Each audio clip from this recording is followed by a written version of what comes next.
Bom, então, boa tarde a todos. O que nós vamos discutir aqui hoje é uma perspectiva de justiça, né? A perspectiva de justiça, ela surge como um desenvolvimento de uma perspectiva moral para o plano político, né? Em vários autores, como por exemplo em Hume, o princípio de justiça era uma forma de expandir nossos sentimentos morais para indivíduos que estão mais distantes de nós. E é dessa forma que a justiça ela foi pensada por vários autores. Em Aristóteles, por exemplo, nós sabemos que a justiça é uma das virtudes, ou é a virtude por excelência, que significa justamente a virtude da justa medida, né? Então, na verdade, o tema da justiça, ele é parte da discussão da própria moralidade. É justamente o momento em que a gente começa a pensar o modo como as questões morais, elas repercutem na forma de estruturação das nossas sociedades. Então, essa apresentação ela vai ser dividida em 3 grandes grupos. Hoje, nós vamos tentar ver uma perspectiva moral que foi interpretada por muitos autores como também gerando uma perspectiva própria de justiça, que seria a perspectiva bem-estarista, que é uma consequência, uma derivação da perspectiva utilitarista, e ao lado dela nós vamos ver uma perspectiva que marca a filosofia política no século XX. Na verdade, é a partir desse autor, de John Rawls, que a perspectiva da filosofia política ela se vê totalmente remodelada no século XX, e a justiça, discussões de filosofia política deixam de ser discussões de história da filosofia e passa a ser uma discussão temática acerca da nossa forma de organização das sociedades contemporâneas, né? Então eu vou pegar esses 2 autores e nós vamos analisá-los hoje, esses 2 autores, nessas 2 correntes, né? E na aula seguinte nós vamos pegar então a perspectiva de Dworkin, que é uma perspectiva de justiça distributiva que tenta, num diálogo com a perspectiva de Rawls, desenvolver um conceito de justiça, que tenta indicar parâmetros de justiça diferentes dos propostos por Rawls, e na mesma aula a perspectiva de Martha Nussbaum e Amartya Sen. Na última aula, sobre o tema da justiça, nós vamos então analisar a perspectiva dos funcionamentos, que é uma perspectiva desenvolvida por mim num diálogo com essas perspectivas, e a perspectiva da paridade participativa, que é introduzida por Nancy Fraser, né? Então, com isso a gente vai tentar fechar o rol de discussão do tema da justiça distributiva, né, dentro desse panorama de final do século XX, metade do século XXI, né? Bom, então o utilitarismo é uma das correntes na perspectiva moral mais influentes do século XX, e a partir daí muitas perspectivas foram se desenvolvendo como recusas do utilitarismo. E o utilitarismo, como eu mencionei anteriormente, é eminentemente uma postura moral. Ou seja, eles definem um princípio, que é o princípio de maior montante de satisfação, e um princípio de minimização do prazer, que vai sofrer uma série de interpretações ao longo da história, e a partir desse princípio, eles também caracterizam como um determinado indivíduo poderia saber o que é melhor ou como identificar o maior montante de satisfação, né? Então, a derivação, a interpretação da perspectiva utilitarista como uma perspectiva de justiça divide a sua perspectiva em 2 aspectos. É uma perspectiva caracterizada como do bem-estar, né? E esse bem-estar ele pode ser identificado como um bem-estar apoiado num estado de consciência, ou seja, prazer, desprazer. Uma sociedade, a pergunta sobre a justiça, ela poderia ser sempre colocada nesses moldes. Que critério nós temos para identificar uma sociedade como sendo justa ou injusta? A resposta bem-estarista seria: uma sociedade quanto mais justa, quanto mais ela promove o bem-estar dos indivíduos, né? E agora nós teríamos então a segunda pergunta: bem-estar entendido como o quê? Na primeira perspectiva, como estado de consciência, e na segunda perspectiva, como um interesse, como um projeto de determinados indivíduos, né? Como um plano, né? Um ideário de determinados indivíduos. Bom, Então, o que eu proponho aqui, eu não vou entrar em grandes méritos dessa perspectiva, mas eu vou descartá-la e eu vou explicar por que eu vou descartar, né? Vamos considerar, então, a primeira perspectiva. Uma sociedade é quanto mais justa, quanto mais ela promove o bem-estar dos indivíduos que a ela pertencem, né? Vamos pensar a seguinte situação. Nós estamos andando ali perto do metrô da Uruguaiana de noite, e a gente vê um monte de gente comendo o que eles chamam de churrasquinho de gato. Estão bebendo uma cerveja, tomando churrasquinho de gato, né? Estão com uma música, estão dançando e estão fazendo aquela típica hora de quem vai pegar ou o trem da central ou o metrô cheio no horário de fim de tarde, início de noite, e precisa, portanto, esperar um pouco para poder voltar para casa, né? Se a gente perguntar para essas pessoas se essas pessoas estão satisfeitas, me parece evidente que a maior parte delas vai responder que sim. Afinal de contas, elas estão comendo, estão bebendo, estão cantando, estão com amigos ali, né? Ou seja, elas expressam no comportamento e têm a consciência de estar vivenciando um estado subjetivo de prazer naquelas circunstâncias. E a pergunta seria: será que, a partir daquilo, daquela expressão de que elas estão satisfeitas, nós poderíamos dizer que a sociedade que as obriga a acordar às vezes 4 horas da manhã para se arrumar para ir para o trabalho e chegar no trabalho 3 horas depois, né, e que as obriga a chegar em casa depois de pegar um trem ou uma condução cheia 2 horas depois, exaustas, ou as obriga a dormir um número mínimo de horas por dia para receber um salário pequeno e para viver em péssimas condições, será que essa sociedade é justa? Eu acredito que vocês, assim como eu, gostariam de dizer que não. Que apesar da expressão de bem-estar dessas pessoas, essa sociedade não é justa. Da mesma maneira, se nós pegarmos, e um exemplo que eu gosto sempre de dar, ali na Maré, na parte em que fica próxima à Fiocruz, né? Tem uma vala enorme e ali tem um carro que está imerso na água. E é frequente que a gente passe por ali de carro e veja uma série de crianças pulando do carro naquela água imunda, né? E a gente poderia parar um dia e perguntar para aquelas crianças: e aí, vocês estão gostando? Tá gostoso? Tá legal? Vocês estão tendo prazer nisso? É evidente que aquelas crianças diriam que estão tendo prazer. Mas é evidente também que nós diríamos que uma sociedade que faz com que as crianças tenham que ter prazer pulando numa água infecta, né, que pode contaminá-las, que pode provocar uma série de doenças, não é uma sociedade justa, né? Então, isso para tentar deixar claro para vocês que, de acordo com a nossa intuição, por mais que a gente queira que as pessoas vivenciem bem-estar na sociedade a qual elas pertencem, a própria consciência desse bem-estar não serve para nós como critério de justiça da sociedade, né? Então, a gente poderia passar para o segundo tipo. O segundo tipo é aquele que diz respeito à realização de projetos, né, de vida ou de ideais. Também nesse caso, eu diria que isso não nos serve como critério. E agora eu daria como exemplo uma sociedade em que a maior parte das pessoas fosse racista, fascista, homofóbica, machista e assim sucessivamente, né? Nós poderíamos dizer que nós gostaríamos que essas pessoas pudessem ver implementados os seus ideais de sociedade para que a nossa sociedade fosse justa? Me parece evidente que não, né? Quer dizer, quando uma pessoa tem um ideal fascista, racista, machista e etc., eu não quero que ela realize esse ideal. E eu não quero porque eu o condeno moralmente, né?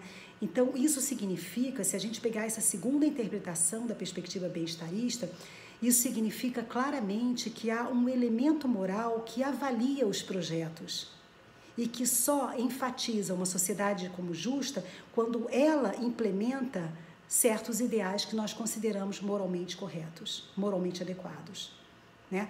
Isso não faz com que o princípio da utilidade, né, ou de maior montante de satisfação, qualquer que seja a sua interpretação, ele seja abandonado sobre o ponto de vista da moralidade, mas faz claramente com que nós percebamos que ele não é um critério primário de avaliação de justiça no cerne de uma sociedade, né? E é um pouco a partir do seu diálogo com a perspectiva utilitarista e um pouco a partir da necessidade de apresentar um contraponto à perspectiva utilitarista, que Rawls vai desenvolver na década de 70 o seu livro Justiça como Equidade, né? Quer dizer, uma teoria da justiça, onde ele apresenta o conceito de justiça como equidade. Bom, John Rawls é um filósofo de tradição kantiana, né? Então, ele vai tentar romper um pouco com o paradigma da discussão na moralidade até então, que era voltado todo para o problema da fundamentação, né? A maior parte dos filósofos que trabalhavam no seu tempo a questão da moralidade estavam preocupados em tentar encontrar um fundamento último da moral para responder ao cético moral. E Rawls, se distinguindo desses filósofos, ele vai dizer que ao invés de debater o fundamento da moralidade, ele vai pressupor a moralidade. Ou seja, ele vai tentar analisar o conceito de justiça dentro de um espectro de indivíduos que já considera a moral como algo aceito e uma moral universalista, né? Então, ele circunscreve o âmbito da moralidade, o âmbito da sua discussão, sim, ele circunscreve, e ele vai fazer outras delimitações.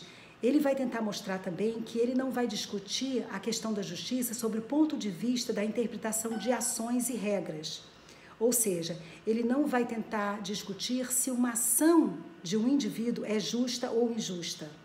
Mas o que ele vai propor no seu trabalho e em toda a sua obra é o estabelecimento de princípios de justiça que ordenem a estrutura básica da sociedade. E aí, por estrutura básica da sociedade, vocês podem entender todos os segmentos da sociedade que, de alguma forma, a conformam. Por exemplo, um sistema educacional, um sistema de saúde, um sistema de justiça e assim sucessivamente. E alguns podem interpretar a própria família, a ideia de família, que tem uma representação legal, como uma estrutura básica da sociedade e assim sucessivamente. E o que o Rawls vai tentar fazer é tentar delimitar e distinguir o estabelecimento, a tentativa de reconhecer esse princípio e a tentativa de reconhecer o que ele vai chamar de um projeto de vida, a ideia de indivíduos que têm uma concepção de boa vida, né? Ele vai tentar mostrar que isso diz respeito a um plano muito mais amplo e que a única coisa que vai o interessar é efetivamente conseguir encontrar, apesar da diferença de projetos de vida, da diferença entre ideais de sociedade, um consenso acerca de quais os princípios que precisam ordenar a nossa sociedade, né? Bom, para estabelecer quais seriam esses princípios, Rawls vai nos propor uma metodologia muito parecida com a metodologia utilizada por Kant na sua apresentação do imperativo categórico, né? O que ele vai propor é que a gente estabeleça uma situação hipotética onde indivíduos representativos de grupos socioeconomicamente ativos da sociedade, sobre o que ele chama de véu da ignorância, escolhessem os melhores princípios para ordenação da estrutura básica da sociedade, né? Bom, então agora alguns esclarecimentos. Por que o indivíduo socioeconomicamente ativo da sociedade? Porque para Rawls, e isso vai ser muito importante para a gente, características naturais dos indivíduos não deveriam ser contabilizadas moralmente e nem sob o ponto de vista da justiça. Ou seja, ser homem ou ser mulher, ser branco ou ser preto, ou ser cis ou ser trans, de qualquer maneira, características naturais, elas não poderiam ser contabilizadas, né? E elas teriam que ficar à margem da discussão. Nós precisaríamos de levar em conta, sim, as distinções socioeconômicas. E aí nós precisaríamos, o que é um indivíduo representativo da sociedade? É um indivíduo que faz parte de um segmento, de um extrato socioeconômico específico. Por exemplo, o indivíduo da classe A, B, ou C ou D. Né? E por que socioeconomicamente ativos? Porque Rawls está considerando aqui as pessoas que participam dentro desse sistema produtivo da sociedade. Isso vai ser um outro elemento que vai servir para a gente discutir mais adiante, em outras perspectivas.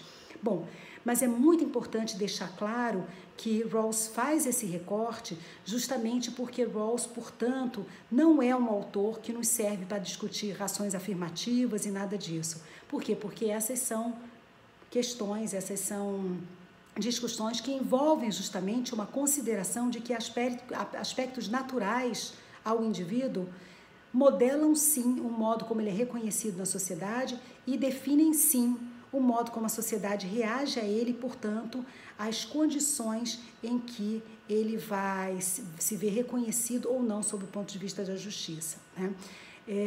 Então, na perspectiva de Rawls, nós teríamos esses indivíduos representativos que teriam, sob o artifício do véu da ignorância, escolher os princípios. O que o véu da ignorância faria? O véu da ignorância faria com que esses indivíduos, eles desconhecessem a sua própria inserção social.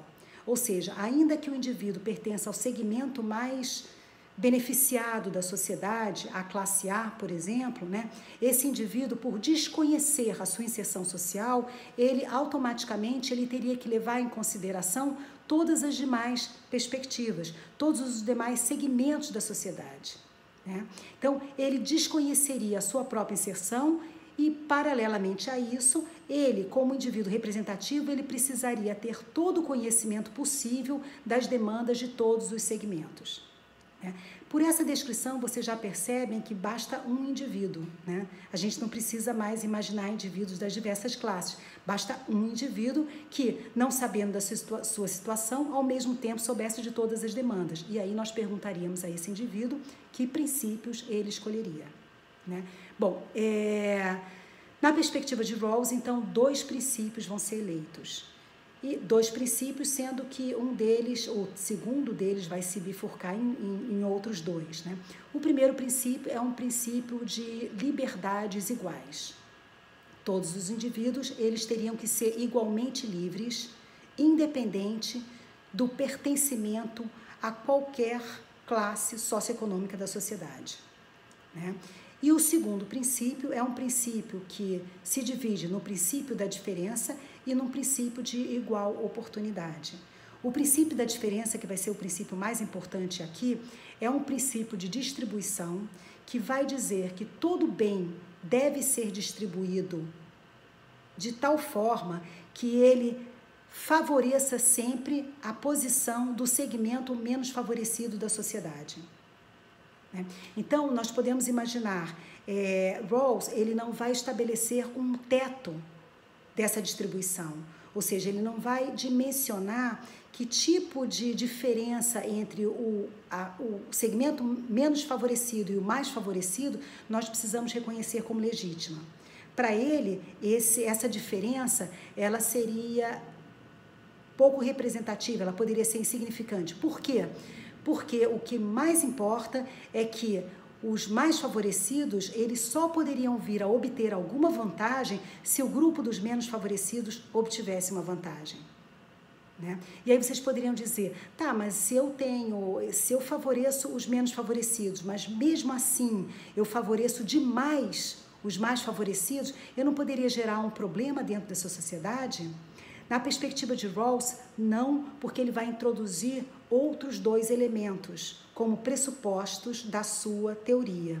Um deles, ele vai banir a chamada inveja dessa estrutura social.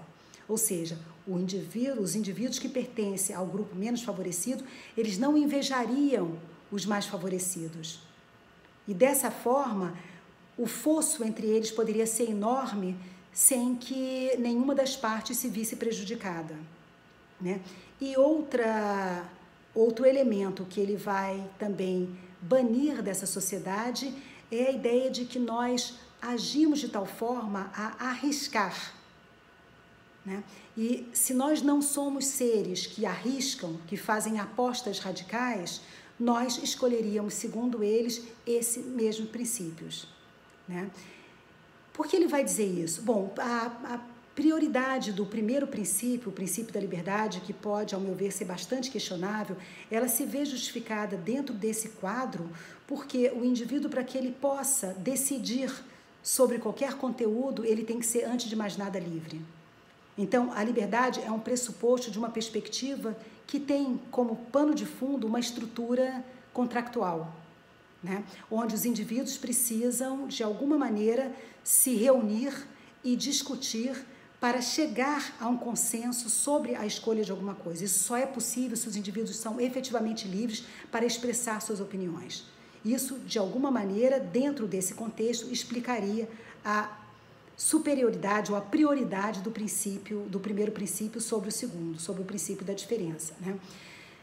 Já o princípio da diferença, por que ele seria escolhido? Porque a gente não poderia dizer que num contexto em que o indivíduo não tem nada, né, mas ele tem ainda a possibilidade de obter muito com uma aposta arriscada, será que ele não poderia optar por isso? Será que o indivíduo, por exemplo, que a gente poderia imaginar 3 modelos de sociedade, uma sociedade onde tudo fosse distribuído igualmente, mas todos tivessem o básico, mas não mais do que isso. Uma sociedade, por exemplo, em que todas as pessoas tivessem acesso a um salário, todas, né, a um salário de, por exemplo, R$5.000. Nós sabemos que essa sociedade, ela elevaria muito o patamar de vida de muitos indivíduos da sociedade. Por outro lado, ela também diminuiria muito o patamar de vida de outros, né? Mas esse seria um modelo de sociedade, um modelo de distribuição totalmente igualitária de bens, né? Uma segunda sociedade onde nós tivéssemos um salário abaixo de 5.000, mas tivéssemos indivíduos que ganhassem também, nós fixássemos o mínimo em, por exemplo, 3.000, 2.000 reais, mas tivéssemos a chance de indivíduos que vão ganhar 100, 200 mil, né? Na perspectiva de Rawls, esses 2 modelos, eles seriam rechaçados em nome de uma sociedade em que os indivíduos ganhassem, por exemplo, nós temos que subir o teto, né? Nós não podemos deixar a sociedade abaixo. Então, uma sociedade em que os indivíduos ganhassem 3,10, mas só pudessem chegar a 5.000. Né? Por quê? Porque o que importa para Rawls é justamente elevar o patamar dos menos favorecidos. Aí, nesse caso, não, porque a igualitária estaria 5, então estaria elevando, né? Então, a gente tem que baixar a outra também para 3 para o raciocínio funcionar. A minha pergunta é a seguinte: será que, de fato, se nós abstraíssemos da nossa inserção, essa seria a sociedade escolhida? A gente não poderia imaginar que um indivíduo que não tem, porque eu estou pensando em patamares relativamente altos e não os patamares das sociedades reais, mas a gente poderia imaginar que um indivíduo que ganha um salário mínimo, né, se esse indivíduo no final do mês, ele já não tem dinheiro, mas quase para comprar comida, se ele passasse diante de uma casa lotérica e tivesse um jogo de loteria acumulado, e será que esse indivíduo não pegaria o dinheiro que ele precisa para comida para comprar um bilhete de loteria e com isso ter a chance de nunca mais passar fome? Será que esse indivíduo seria chamado irracional se ele abrisse mão do prato de comida daquele dia em troca de um bilhete que poderia garantir a ele uma vida sem fome até o final, né? Quer dizer, então me parece que também não sou evidente que nós possamos eliminar das sociedades sem, de fato, corrermos o risco de não poder mais descrever as situações concretas, esse elemento do risco que envolve as escolhas que os grupos sociais fazem na sociedade, né? Bom, nós poderíamos, além disso, nos perguntar sobre como Rawls vai tentar justificar, como ele vai conseguir ponderar esses 2 princípios dentro da sua perspectiva. Como ele vai identificar o conteúdo desses princípios, né? E a gente poderia imaginar que dentro de uma perspectiva que está tratando das demandas de indivíduos sociais, que uma alternativa seria perguntar às pessoas, concretamente, que princípios elas consideram como sendo os melhores princípios de justiça para a sociedade, ou seja, poderíamos fazer uma pesquisa empírica sobre isso. E Rawls vai rechaçar essa perspectiva. Ele vai rechaçar essa perspectiva justamente por considerar que qualquer tentativa de deixar essa investigação a ser realizada com base em uma investigação empírica correria o risco de nós não conseguirmos identificar um princípio ou um núcleo de princípios como sendo aqueles que deveriam valer para toda a sociedade. Então, Rawls vai tentar derivar esses princípios da nossa caracterização enquanto indivíduos que têm um senso de justiça, né? Ele vai defender um conceito muito peculiar do que seja uma pessoa, que é uma pessoa é um indivíduo com senso de justiça e que, portanto, esse senso de justiça faz com que os indivíduos façam escolhas razoáveis. Ele agora não vai utilizar o conceito kantiano de razão, mas ele vai falar de razoabilidade, façam escolhas razoáveis, né? E que tenham uma concepção de bem. Então, todos os indivíduos que são capazes de elaborar uma concepção de bem e que têm um senso de justiça são indivíduos que, sendo plenamente racionais e livres, escolheriam os seus princípios de justiça. Dessa maneira, ele está tentando propor um princípio de justiça que diferencie ao princípio proposto pela perspectiva utilitarista. Mas, como nós vimos, esse princípio ele serve à estrutura básica da sociedade e não necessariamente a uma interpretação de como as ações são identificadas como justas ou injustas. Então, a partir daí, nós temos uma teoria da justiça que vai ser muito criticada por vários autores, e que defende, basicamente, princípios de justiça distributiva e que vai defender o princípio da diferença e o princípio da igual liberdade como aqueles que devem reger a estrutura básica da sociedade, permitindo, assim, uma distribuição de bens considerada igualitária. E aí ele propõe que essa distribuição de bens é a distribuição do que ele chama de bens básicos, e os bens básicos são um pacote de bens que inclui as bases sociais do autorrespeito, mas inclui também os bens materiais.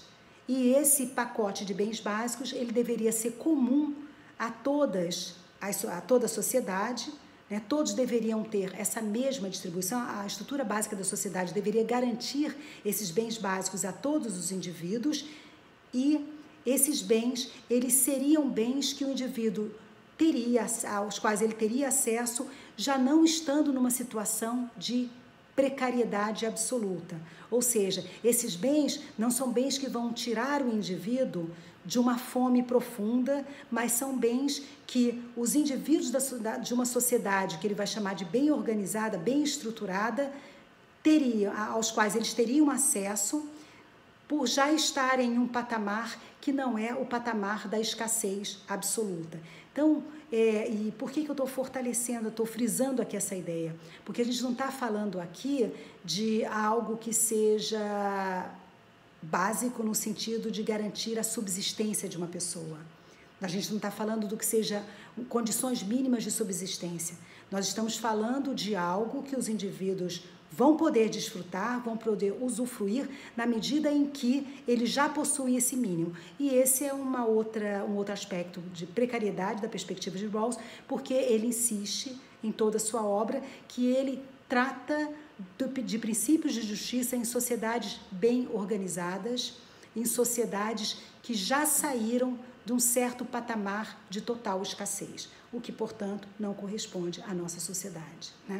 Então, com isso eu queria fechar aqui a perspectiva de Rawls, e o que a gente vai ver na próxima aula é a perspectiva de Dworkin, que vai propor um princípio de justiça não mais para a estrutura básica da sociedade, mas um princípio de justiça que, de alguma forma, possa organizar sociedades concretas, E as outras perspectivas também vão estar muito mais voltadas para a tentativa de justificar como nós podemos realizar uma distribuição igualitária em sociedades concretas e não ideais. Então, agora eu queria abrir para a pergunta de vocês.